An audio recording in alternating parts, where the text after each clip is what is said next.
Hello, Toro. Salamat sa pagbisita o salamat sa pagbabalik. Ito po ang inyong Sun, Moon, Rising Sign, and Venus. Journal reading para sa sign ng Taurus. Ito po ay para sa Agosto 2026. Kunin nyo lang po yung nakarelate kayo, tapon nyo hindi. Kung hindi nakarelate, okay lang yan. Maaaring ang mensahe sa susunod na pag-upload, sa susunod na reading ang siyang makakarelate tayo. Pero naniniwala ako may dahilan kung bakit tayo napadpad dito. Maaaring sa card lang na ito, sa deck na ito, or sa deck nito. Oracle card. Oh, quick reading, quick pull.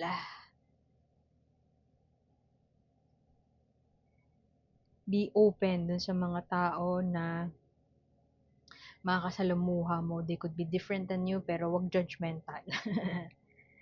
Anyway, mamaya, pick up tayo ng card dyan. Bonus lang yan kay Taurus, okay? Ang core energy mo, Taurus, ay King of Wands. Very eye on the prize ka, pero to a point na natatapakan mo na yung ibang tao. Kung hindi mo natatapakan yung ibang tao, pwedeng hindi ka aware o hindi mo napapansin.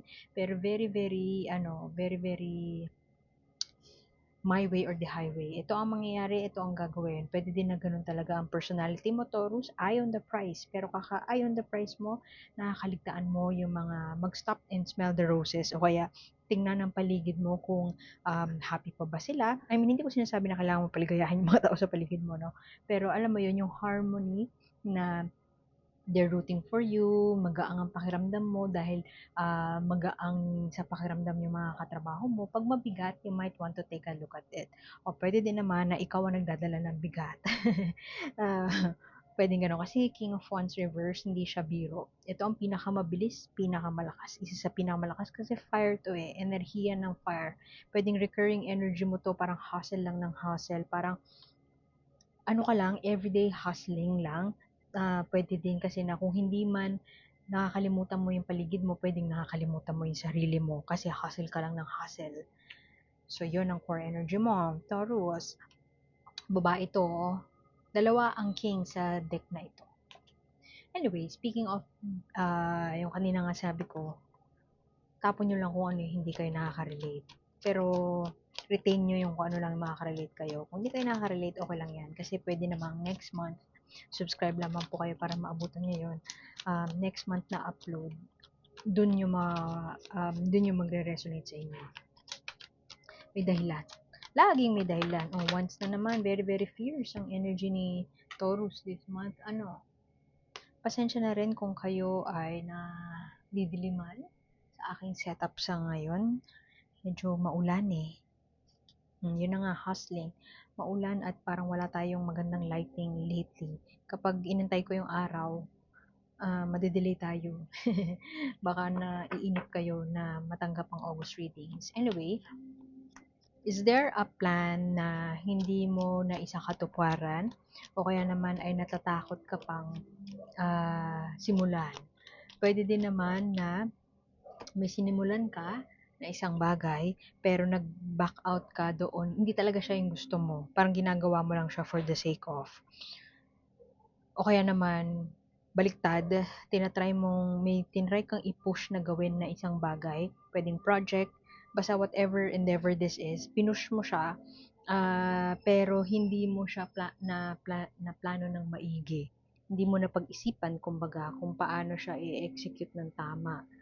Pwedeng ganun. Kasi ang Three of Wands, alam mo yun, exploration, deep dive. Tingnan mo yan, no? Nag-diving siya sa ilalim ng dagat. Pwedeng exploring his or her emotions. Kung nandito ka for a romance reading, pwedeng you are trying to get to know somebody, pero nag-chicken out ka for some reason.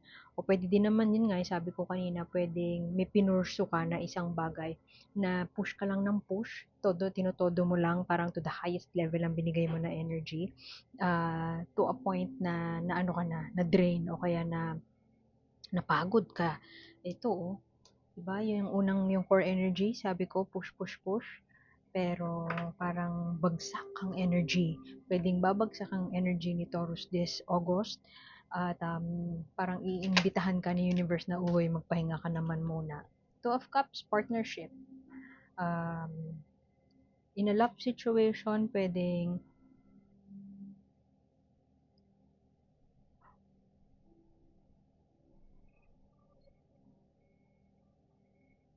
Extreme to pwedeng walang makarelate at all. O isa lang. Pwedeng kakahiwalay mo pa lang pero nagyaya ka na magpakasal dun sa bago mong jowa. Parang clouded yung judgment. Alam mo yun, yung high ka lang. You are in an extremely high parang feeling, fleeting moment na parang, oh, this is such a good feeling na parang high na high ka gusto mong gawin. So, parang kang kabayo na mabilis tumakbo, trabaho, trabaho, trabaho, hustle, hustle, hustle.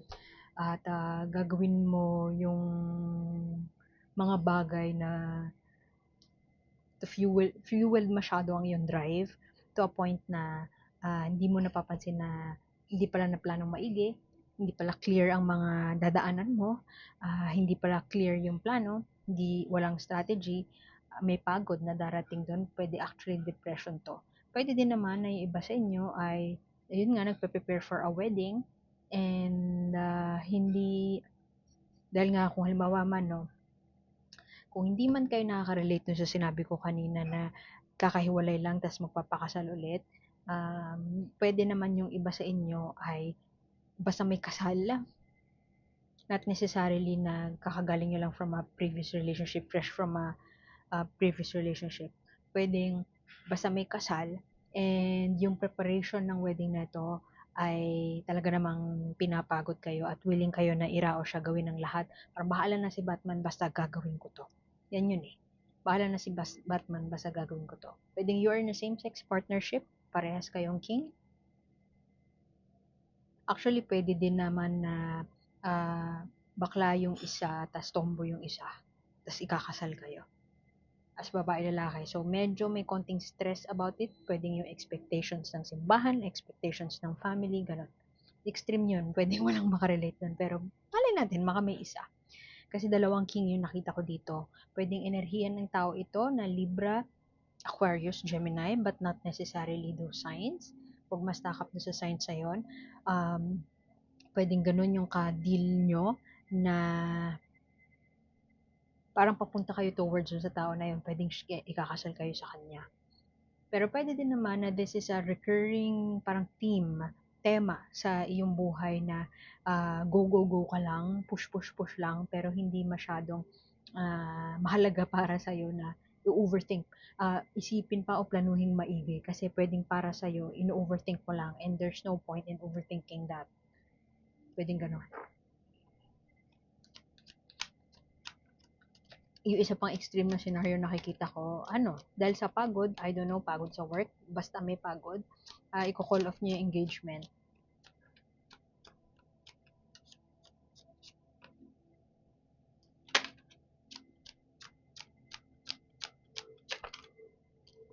Parang alam mo yun, gagawin ko to kasi, basta, kailangan kong gawin to, ngayon na.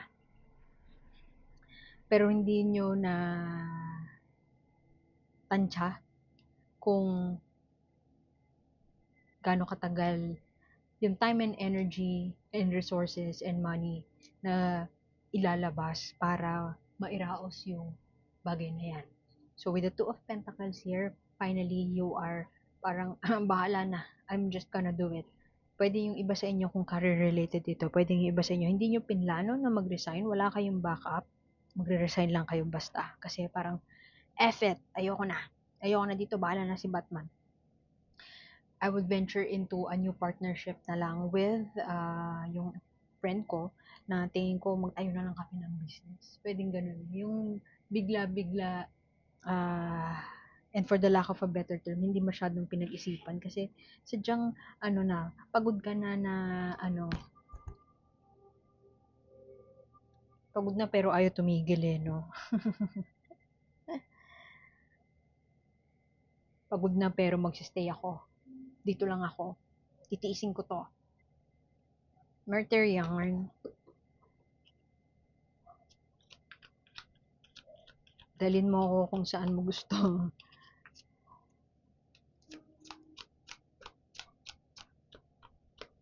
Pwede kasing hindi ka makatulog doon sa mga alam mo yun na may takot na i-pursue ang isang bagay, isang project, isang passion project, pwedeng ganyan. Pero at the same time, ayaw mo din namang kumilos. Virgo yan. Ayaw din namang kumilos. Virgo, very earthy yung nakikita ko, pero Virgo and Capricorn yung nakikita ko. Virgo in a sense na in-overthink or parang yung utak mo gusto nang gawin pero yung puso mo parang nag-chicken out ka. Ayaw mong gawin. Hindi mo na ayaw, gusto mo palang gawin pero parang naduduwag ka na gawin. Tapos yung Capricorn din naman nakikita ko kasi parang hustle lang ng hustle.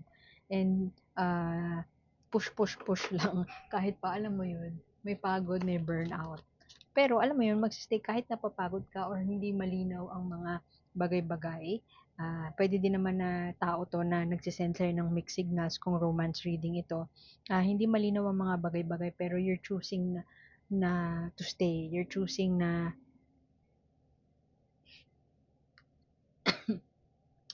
siguro may magbabago din naman. Maybe I should parang stay muna.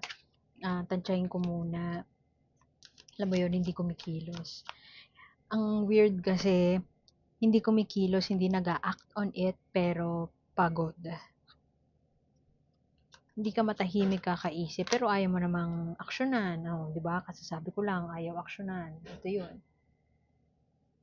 Ayaw mong aralin, tinatamad ka, ayaw mong gawin yung part mo in a sense na you don't want to do your due diligence. Halimbawa, work ito, ayaw mong aralin, ayaw mong, halimbawa, naghanap ka ng work, o kaya aalis ka na, parang mas gusto mo na umalis na lang bigla ng walang backup plan kaysa mag-ayos ng resume mo at mag-apply muna. Yung ganun. Yun yung hindi mo ginagawa yung due diligence mo. Parang nakakapagod yung thought na ah, gagawin ko yan. So, might as well. Basta gawin ko na lang. Bahala na si Batman. Ganun. Pero ang nakakatawa dun nga, ang ironic dun is, bahala na si Batman. Walang plano. Pero, a part of you parang naduduwag din naman na gawin siya.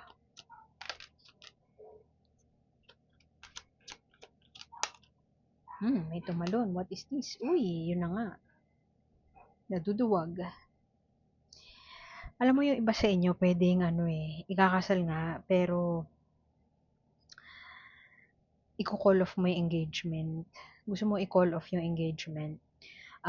Nakaschedule na yung kasal nyo, let's say October, pero parang ngayon, may niggling feeling na parang naduduwag, yun yung kinaduduwagan mo, naduduwag kang ituloy. Merong kumakalabit sa'yo na parang wag mo na ituloy. Parang tuloy ko pa ba to? Hindi ko feel, it doesn't feel right. Ganon. Yun, naduduwag.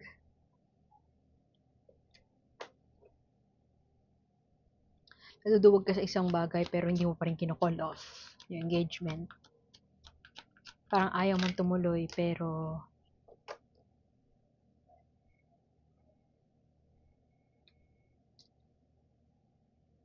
alam mo yun, parang nagpo-procrastinate. Bukas ko na iniisipin. Nakakapagod yung thought. Bukas na ako magde-decide. Yung iba sa inyo, extreme ulit to, in a relationship na parang hindi na kayo aligned, parang may realization na parang hindi kami compatible at all, or parang hindi kami nagma-match na, kaya iba na kami ng priorities, pwedeng ito yung pakakasalan mo, o kaya magsisettle down ka, pero parang gusto mo nang bawiin. So, yung example, pwedeng merong karelasyon na gusto mo, na nakaschedule na yung kasal, pero gusto mo i-call off kasi nagkagusto ka sa mas bata. Parehas ng sign. Libra, Aquarius, Gemini. Pero huwag kayo masyadong ma-stuck dun sa signs. Yung iba siguro, ganun yung kadil. Libra, Aquarius, Gemini. They are very smart. Bata pa lang, kita nyo may potential. Potential na maging asawa nyo. Pwedeng you are in a relationship or in the process of getting out of a relationship. Nagsistay pa kayo sa isang relasyon na yon for some reason. Regardless kung relasyon to romantically or relasyon sa career, the energies are the same.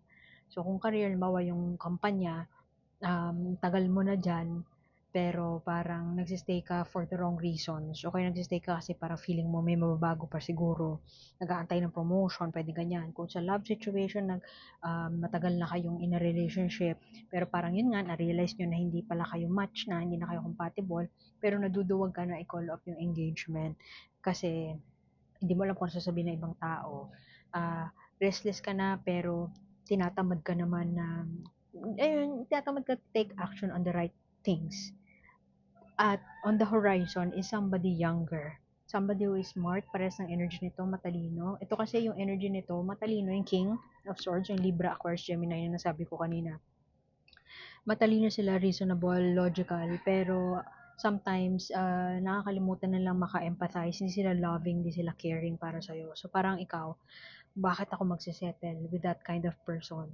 Pero you like them still to be in your life, kaya siguro doon nanggagaling yung tinatamad ka na i-call off yung engagement, or tinatamad ka na sabihin yung mga gusto mong sabihin na tingin mo, we have to call it quits, or I have to let you go.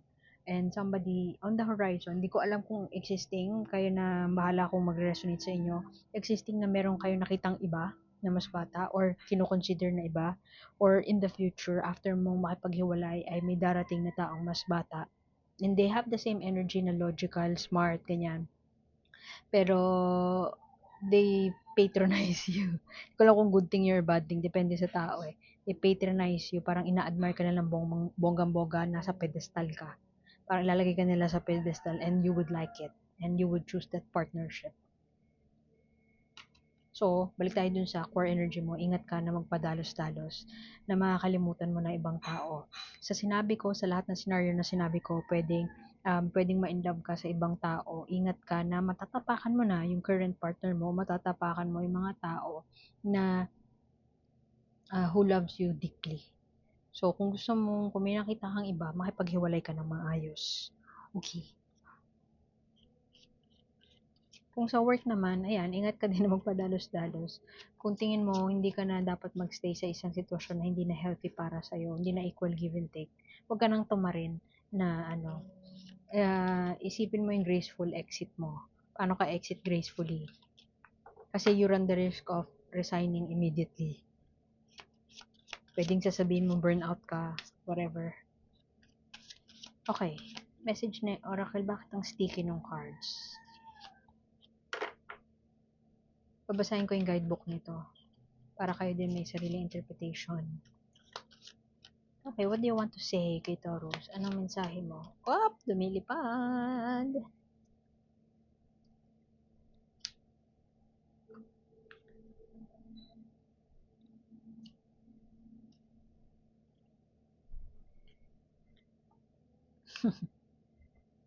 Gossip. Maniwala daw sa mga sabi-sabi.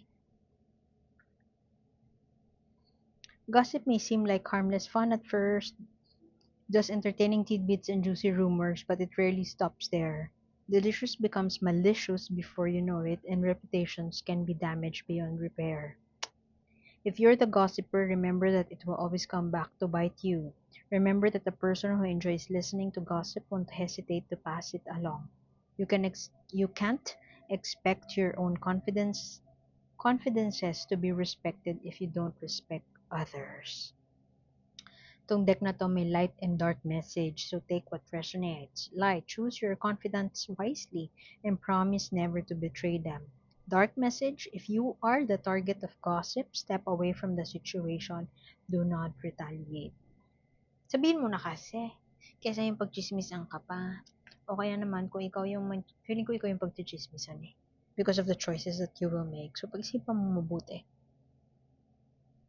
Iwan ko lang dun sa kung makipaghiwalay ka or magre-resign ka, dumaan ka sa tamang proseso, lumaban ng patas. Okay, Taurus, iwan ko na yun doon. Salamat sa pagbisita, salamat sa pagbalik.